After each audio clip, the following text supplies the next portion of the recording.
Yes, in the 11 to 15-year-old age group, which we're focusing on, that is a time when video games are huge, if not before, but huge in that age group.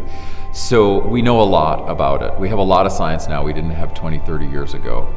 And some of the science is just around the screen time. So if parents are asking, okay, how long ought I to let my son play video games we'll pick 13 years old, how long should I let him, like on a school night? So someone like me would argue, I probably very little if the screen time is already high. So if he's already using laptops or iPads, etc. at school, and we know he's gonna watch a movie or get on his computer and watch a movie, and he's also using his phone a lot and he's texting, so he's looking at that screen. If you put all that together, and that's adding up to, I don't know, 4 or 5 hours a day, I'd be scared for his brain development. So then you add on another hour of video games.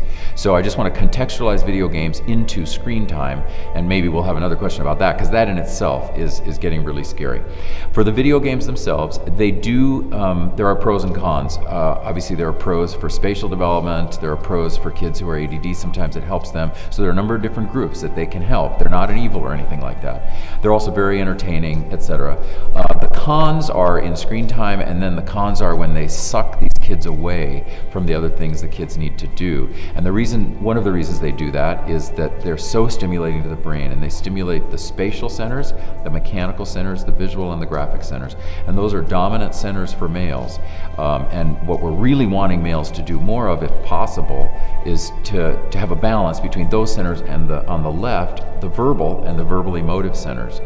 And that hour or two, if someone lets their kids play those video games for an hour or two, it's robbing the development of these other centers, and especially in the 11 to 15 age group when the brain is pruning. It's a big pruning time.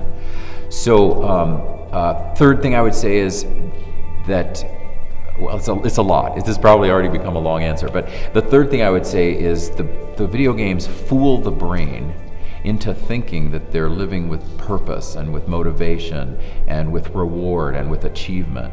So for a boy who is already doing great in school, you know, he's social emotionally good, he's in Boy Scouts, he's in sports, or whatever he is, you know, and he's great with his family, he's not isolated, he's getting a lot of physical exercise, I wouldn't actually worry about him with video games. You know, he's fine.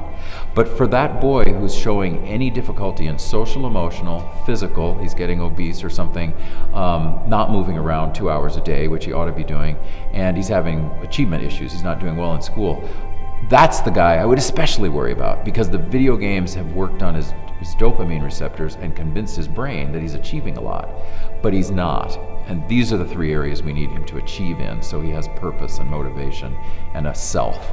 So in those cases, I would worry.